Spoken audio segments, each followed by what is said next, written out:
Welcome to Istanbul, welcome to day 2 of the European Athletics Indoor Championships here at the Ataköy Arena. Alongside me for the duration of the champs, it's been fun so far, hasn't it? We have got European and Commonwealth champion, world medalist, Olympian and the Sutton District under-11 boys chess champion. It's Harry Akinziyiti. Here I am. Obviously, you've got the medal in there, which is good. I'm getting used to that now. She's doing her research on me. She's doing her research. Chess champion. They don't need to know these things about me. They do. It's the details. It's the little hobbies. What hobbies do you do, Harry? I played chess when I was younger, and here we are. Talking about me being a chess champion. But anyway, moving on. I was going to say, it is about the details. Yeah. The reason we are late on is because we had to go and change our wardrobe, because it is obviously so essential that we match today. It's essential, but don't get it twisted, right? Telepathic thinking. This was not planned. Khaki, green. We're on trend. We're on trend, right? The only thing that I don't think is matching is my eye bags. They are very real today. We're in that point of the championships. We're halfway through the shows that we've been doing. It is intense, but you're glowing as always. I mean, I'm glowing as always. I mean, I'm feeling you on the bag. There's all of these amazing performances keeping us up late. I mean, kind of hard to sleep after when you're seeing such amazing feats like we're about to talk about, as well as, seeing some of your friends compete, which we'll talk to you also. Yeah, absolutely. So, performance of the night, I think has to go to Nafi Tiam's world record. Anything else for you that stood out? I've got to say, I'm going to be biased. It's going to be the women's 60. Majinga put it out there. She did an awesome job. Championship record as well. I mean, I know you're going to be biased as well. So yeah, so I'm going to go the battle between Jakob Ingebrigtsen and Neil Gawley. Thought Gawley would go for it. He moved out to the side, down the back straight. This is what we've been talking about, is these bends are so tight that really the back straight is where you need to launch your attack. He launched it, but Jakob, he is just class, isn't he? Mate, his defence was on point. We don't even need to say world class, because that is just a given. Yeah. His 10th European title, he goes again for his 11th. And you wouldn't bet against him at the minute, I don't think. Not at all. Obviously, look, 10th medal you're looking at, this is just amazing. World-class performances at a world-class championship. Absolutely. At the Europeans, who would have thought? Absolutely. We've got so much coming up on the show this afternoon, but we are going to start off by taking a look back at last night, all the highlights, including that very special world record. So there's where the scores are in the women's pentathlon. Nafi Tiam's world record attempt is very, very much on. The Flemish woman needs 2:16.5. Adriana Sullert working hard here to finish off what will be a brilliant silver medal here in Turin if she can just stay on her feet, stay away from that curve. Well done, Adriana Sullert. Here comes Nafi Tiam, the clock on 2:10, 2:11, 2:12. Nafi Tiam crosses the line with 2:13. It is going to be a new pentathlon women's world record. What an utterly fantastic performance. I mean, we don't know whether this is actually going to be ratified as world record, because she was first across the line, and for about 6 seconds Adriana Sullert held the world record. I think we've just witnessed the conclusion of the finest ever women's indoor pentathlon. Yeah, I'm so happy to be able to say I broke a world record. It was a great day. I felt really good. I knew I was in shape, but that was my first indoor competition of the season, so I knew also it could be really great, but also it could be bad because you need some repetition in the leg. But despite that, to be able to do a world record, it's amazing. Neil Gawley working hard. Has Jakob Ingebrigtsen saved something? Surely he has. Here goes Neil Gawley. He's launching a charge. He cannot reel in the Olympic champion. Jakob Ingebrigtsen had the title of favourite, but he was going to have a tough job here in Istanbul. A 26.87 final circuit. That's what's given Jakob Ingebrigtsen the win. It is a championship record. So there's the 8 women and the focus of attention. The cameraman's looking at Majinga Kabunji in lane 4, but keep an eye on Eva Svoboda in lane 6 and Daryl Nita just to Kabunji's left in lane 3. And it's both Kabunji and Svoboda out quickly, but Kabunji holds her form over the final 30 metres and she takes it, equaling the championship record, subject to confirmation, of 7 seconds exactly. Well, that championship record has stood since 1986 to the great Dutch sprinter Nelly Koeman, and it's taken 37 years for it to be equalled.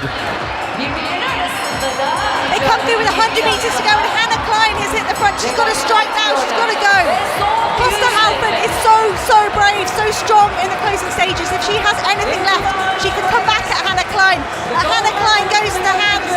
She was fourth at the European Cross Country Championships, agonisingly close to a medal, and she wins the European Indoor 3,000 metre title here. That's a bit of a shock. She has looked phenomenal this season, but to overhaul Constanze Costa Halford is something not many women in Europe can do.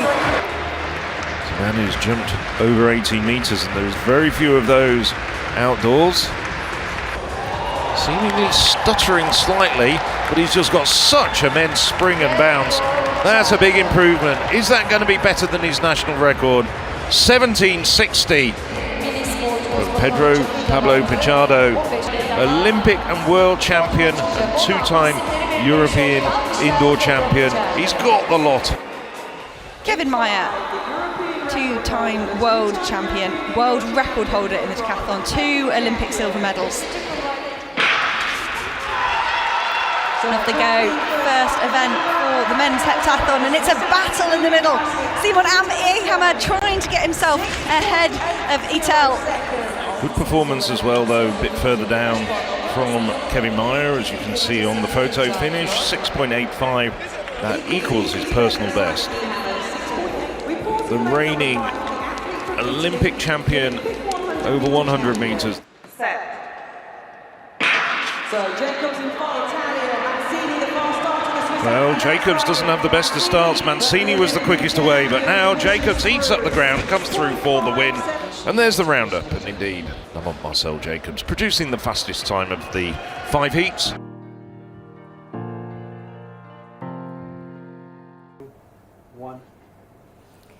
Well, a brilliant night of action, and one of the athletes who absolutely blew us away was friend of the show, Majinga Kambunji, who took gold in the 60 metres in a championship record time.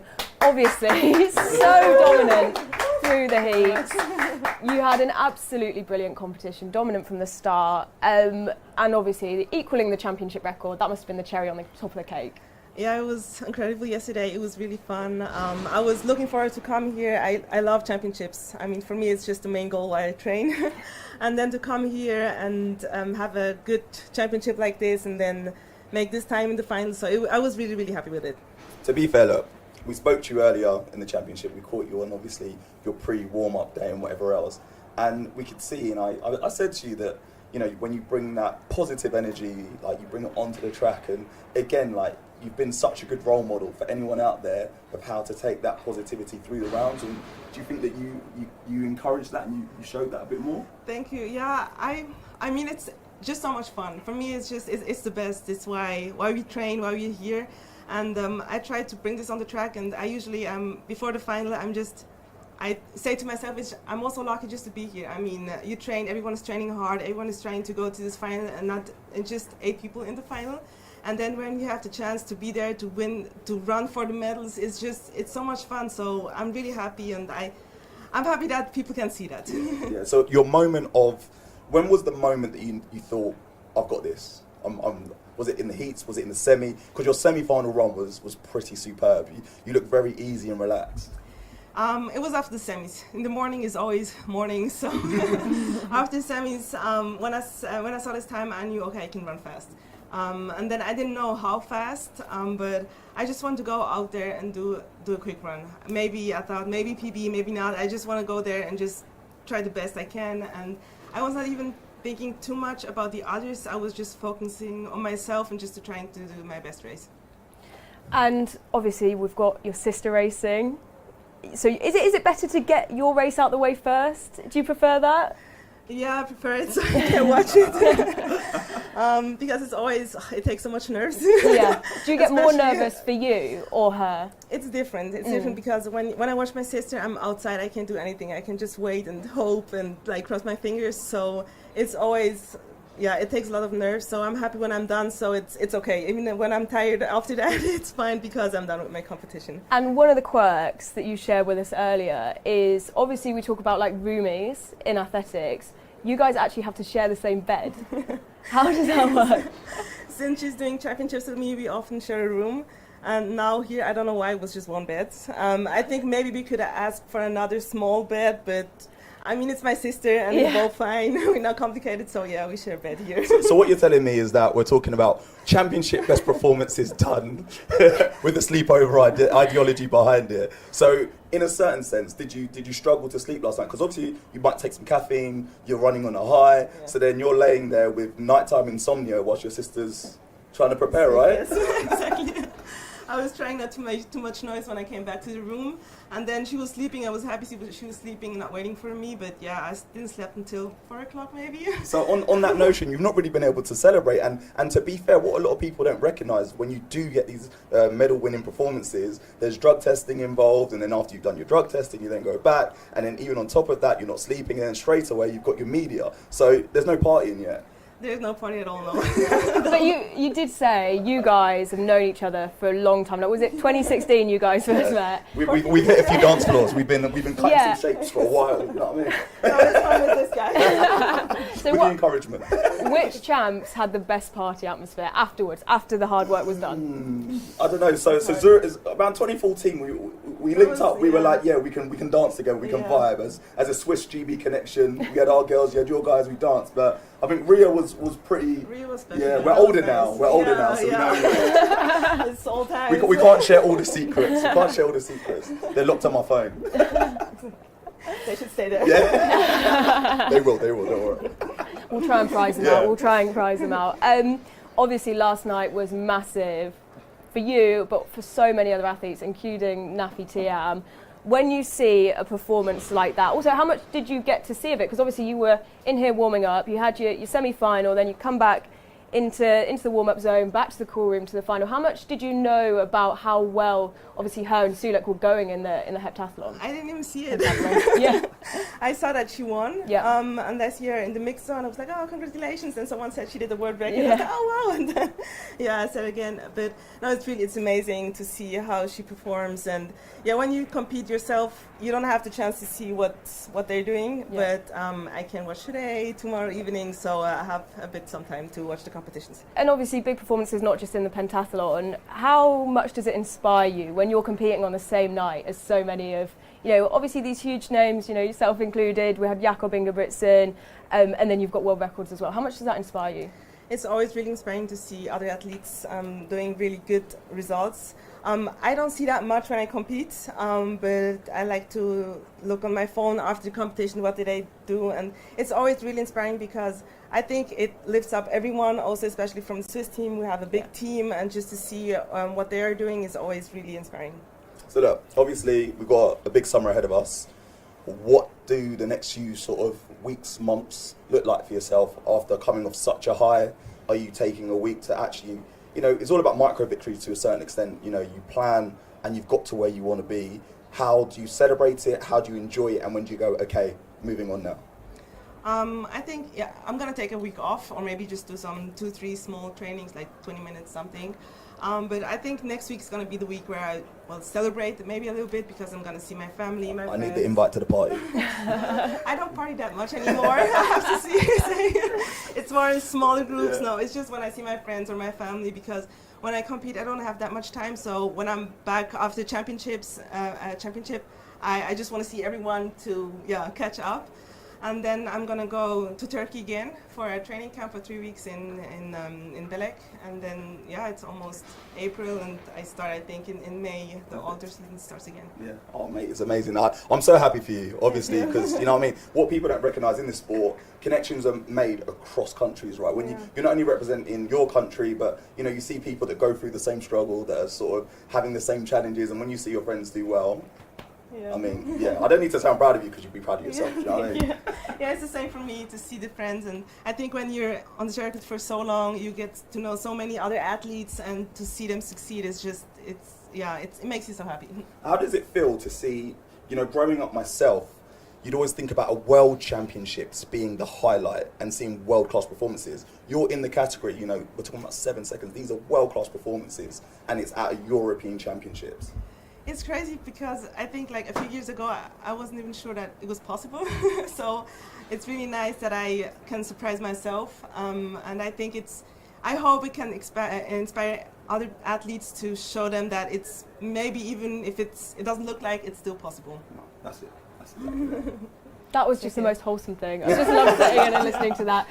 One last word from you. Obviously, you've got your medal. I assume that'll be hung up somewhere alongside all your brilliant accolades.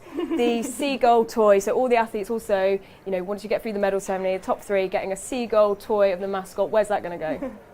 I'm going to see a friend next week. I haven't seen in a very long time, and she had a baby, so she's going to get it. That's a brilliant present. That child will grow up, and that will be a keepsake for so long. Exactly, yeah. And they'll be one of a few people in the world to have that. So that's a really lovely gift, Majinga. Thank you so much for your time. Thank you. Thanks for coming on. So we have been collecting loads of behind-the-scenes action over the past couple of days. So let's take a quick look back at what we've been up to. So day 2 now here in Istanbul. We've got our second set of medal ceremonies of the whole competition. We had some last night. We've got the remaining ones from last night's competition this morning. It is a brilliant part of the stadium. We get to go behind the scenes. Not a lot of people get to see what goes on around these parts. It's just on the bottom bend, and it looks absolutely stunning when the athletes get up there. We've had a sneak peek of the medals. They look incredible, and we're going to try and doorstep as many of our victorious athletes as we can as they come off the podium.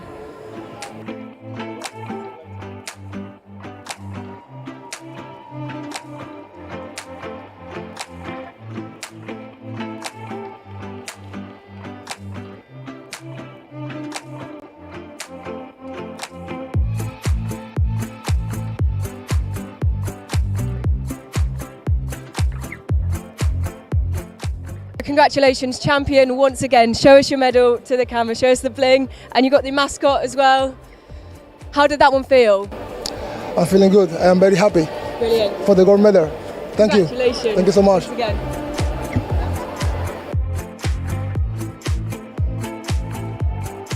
This season was not easy, but I'm really happy to make another gold medal in European Indoor Championship. And let's have a look at the medal. Flip it round. Show us what it looks like. It's gorgeous, isn't it? They're really, really beautiful medals. Yes, they're really, really beautiful. I like it. And where will that go when you get home? Where are you going to hang it? Yeah, in my living room. Yeah. For sure. I will. All your medals on show. Yeah, all your medals. My medal. Brilliant. And the camaraderie with the other girls, with the other shot putters, you were all hugging each other. They were supporting you. It looks like you've got a really good group of teammates and other competitors that you travel around with. Yes, clearly it's a good ambience because we always help each other in the competition, and it's really good.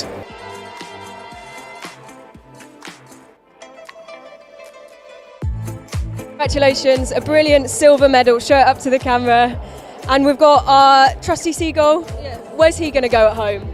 It's gonna be with my parents. My dad loves any mascots we got in championships, and medal too. Brilliant, congratulations. Thank you so much.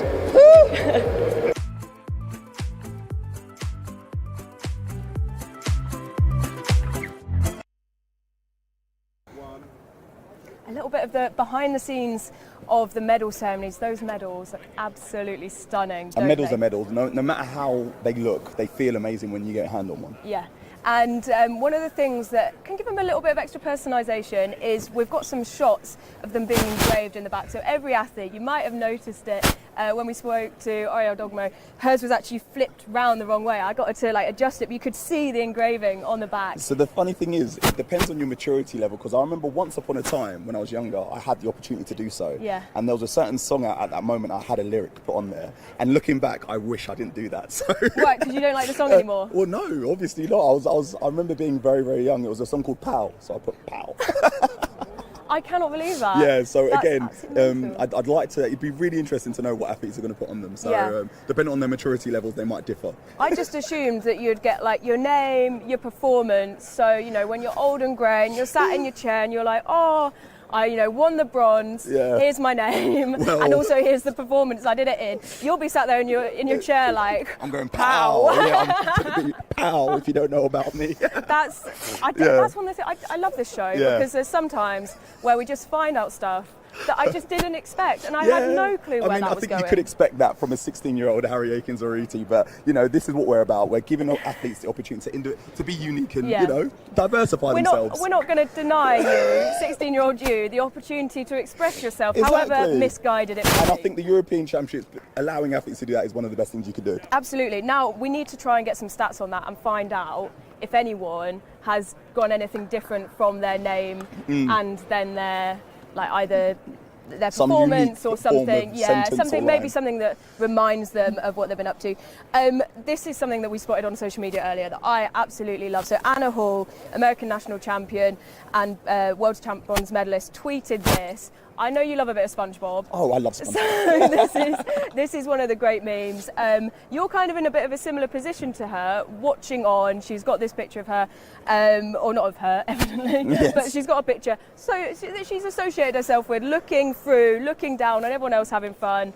And they're missing out. And you're missing out. It's the worst feeling. Yeah, you aren't always indoors weren't your favourite, aren't your favourite? Yeah. So do you feel like you're missing out? Yeah, you always do. If you're not someone who focuses on indoor athletics and you try to plan around it, as you would say, there's always people that sit there and you get the itch. You want to be involved. Obviously, me being here, I've got a microphone in my hand. The men's 60s are about to go. They're all warming up now. I've got the itch. I want to get involved. But equally, at the same time, it's like being grounded. That's the best way I can say it. It's like your coach says you're not allowed to go outside, so therefore you're not allowed to go and play. And I guess that's how Anna's feeling. I feel sad now.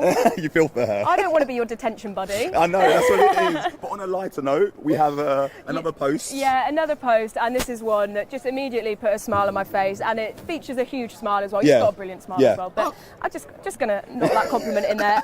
Hannah Klein won the gold medal in the 3,000 metres, beating her compatriot Constance Klosterhaufen. And it was a brilliant race, and it was one of those ones where they were battling so hard. There was three of them broke away with Melissa Courtney Bryant, which we love to see. We love to see. Stop it with your biases. And so obviously they went off, and they led the train. Yeah. Millie was in there for so long. A brilliant run from her. She'll be so chuffed with that bronze medal. And then they just broke away, these two, and they were battling so hard between them. And then afterwards, it was just like best friends again. They're running around with their German flag. Was there anyone, or is there still anyone, who you have a bit of rivalry with from a national point of view? But then I guess you've also got to join up with them to run for a the relay. relays. So the thing is, within British sprinting, we've always had what you would say is great sprinters, to be honest. Yeah. And look right now. Let's not talk about me. You've got Reece Prescott, one of the favourites, potentially could go on and win. About to compete with a teammate as well as a training partner, and Jeremiah Azu. Who was and then just these over, guys there they are, also come on together in a relay. Yeah. So it's one of those things you've got to think about. It's nice to push each other, and the fact that what we saw two Germans going toe to toe, but they got 1-2 for their nation. Yeah, that is amazing. So imagine if you can get a 1-2-3, that would be absolutely, you'd be on top of the world because you know that you did it together. Yeah, so that's just nice to know. And you know what? That brings us really perfectly into our next two guests. Come on in. But to position you in the middle. Yeah. Two teammates competing in the same event, Sophie Doctor and Malika Essenlink. So good to have you with us. A day after competing, I bet things are still a little bit achy. Yeah, they are. What's recovery been like from last night then into this morning and through today? Well, you slept early. You was really tired. I was gone. Yeah, you was way up. But I was full of coffee for the whole evening, so I didn't sleep until 2 o'clock or something. So I was still very hyped. So as multi-eventers, is it the case of going back into hibernation now? Yeah, it's really difficult to get your mindset also a bit calm down. But yeah. So it was a world record, you did best performance you wanted. Yeah, it was really difficult to get yourself calm. Yeah. Well, I was going to say we have to talk about that. We're speaking about it up there with Kambunji just a minute ago, the effect that has on all the athletes in the stadium, but obviously you being in that event, being there the whole journey, and obviously Sulek as well, beating the old world record, that must drag you along as well. Yeah, it was amazing. It was the vibe. It was amazing to be behind them and to meet in the pentathlon. That was a world record pentathlon. Yeah, it was amazing. Yeah, they did so good performance, and I was really hyped for it. And you also wanted to do your best because you're competing against them, and it's amazing that it is a world record. Because something we always see with multi-event athletes is the fact that you're always supporting each other, you're always cheering each other on, and it's kind of like me being a sprinter. I don't get that from my competitors, and it's so nice to see. Like, why is that the case? Yeah, it's just you are with each other for a whole day, so you're every event you see each other, and you know how everybody's competition is going. So you're living with each other. You're feeling the struggle. You're feeling the struggle together. Yeah, exactly. Yeah. So the fight. Yeah, it's amazing. Yeah. And you're pushing each other through. So basically, right, what I'm going to ask you. So I know, for example, you're in Tenerife, and you've got to balance all of these aspects of training. So what happens now? What's going to happen into the summer season? What the multi-eventers do? Well, the biggest competition is Gutses. So, you go, probably the most go in April on training camp again. And then, getting ready and fit again for the bigger competitions in the Tottenham Tour. Okay, so then in terms of balancing your athletics life, how do you balance your social life around that? Because obviously, you've got multi-events that you have to do. How do you factor in living normally? Yeah, sometimes it's a bit hard. I'm doing a study as well besides it, so it's a bit hard sometimes. But and where now next week I'm free, so I can do a bit of socializing with my friends. So that's The mental resilience that must give you, though, just to constantly having to go from one thing to another, that must really help you when you're competing. Well, if you have one bad event, you have always the next one. It's mentally difficult, but there's more to come, so that makes you also very hyped again. There's no time, is there, really? And it's kind of the same in sprinting. When your heats, and we saw last night, the heats in the morning, semi-finals and finals in the evening. If you have a bad race but still make it through, there's no time to have your head down, worrying. You have got to switch off. How do you do that? Do you have any you on your phone? Are you listening to music? How do you switch off? I do allow myself for a little bit bad emotions for 10 minutes or so, and then when I need to start with my warm-up for the next event, I try to change my mind and it's another event, so I'm going, and I have another chance to make it better. You're bringing it back to the focus, basically. It's really nice to see. I think for us, it's I'm not as brave as these guys. Let's make that clear. These guys are warriors. These are gladiators of the arena, and that's why I've got so much respect for you.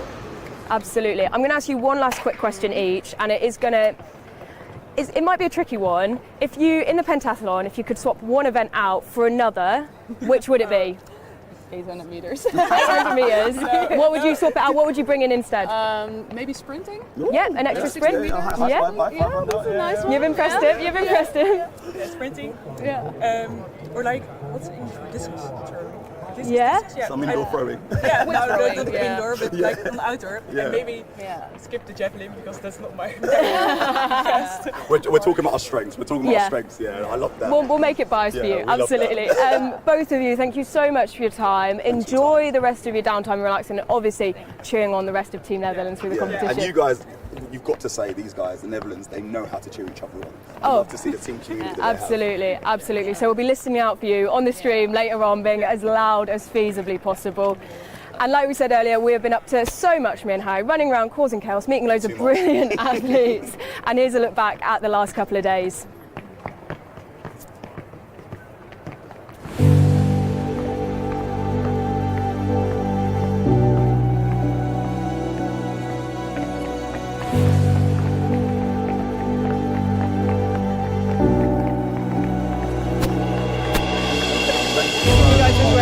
Thank you so much. Thank you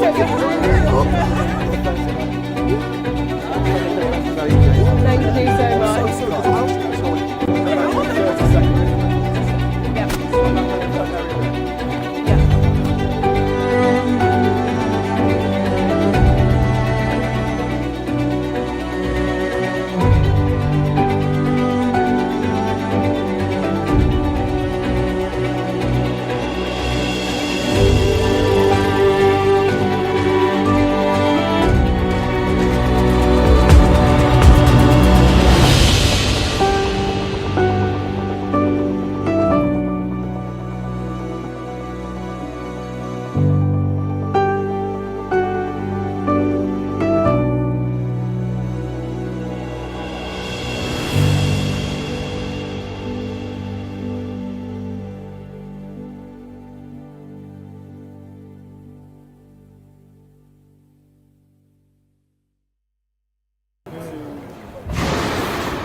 Well, I appreciate you introducing me to all of your mates, because you know absolutely everyone here. I mean, yes, I've been around the block for a little while, and it's fair to say that people either know of me or know me because of my silliness that I can't help, but I can't hide it. I can't hide who I am. So yeah, that's why. And the pressure is building here. I'm very glad I'm not racing. I'm not sure about you. I think that you're probably a bit split, aren't you? Do you know what? Yeah, I'm split. It's nice to see it on the other side. I'm feeling the same sort of excitement for others out there, but the itch is there. Definitely, the itch is most definitely there. I think we're going to see some good action tonight, so I'll be able to get through it by that. Yeah, absolutely. So we have got the continuation of the heptathlon. We have the 60 metres for the men's. I'm so excited for that. Oh, I can't wait. I'm absolutely buzzing. This is one of my pre-competition picks, because it could be so close. Do you know what it is? What you've got to think about is that there's so many guys out there that are going to go give out some really good performances. We've seen some fast times already, and I think they're going to go even faster. Yeah, absolutely. We have got men's and women's 800 semi-finals. I know you're excited about this one as well. I saw Keely Hodgkinson just a second ago, and I think outside of going and watching an actual race, like sitting in the stands, it's the first time I've seen her in the flesh. I've got a coach over there. We're going to try and film some bits with them later on. Try and get some reactions for the show tomorrow. We have got the triple jump women's final. Yes, Patricia. Will we see our celebration in that? We also have the 400 metre finals. Ooh, yeah, that would be great. Keep your eyes out for that. Carsten's going to drop a bomb of a time. Yeah, and as we said, we're going to conclude tonight with the 60 metre men's finals. We've got some medal presentations as well, and we will be back with you same time, 5 o'clock tomorrow. Remember to watch the live stream tonight on allathletics.tv. Pow.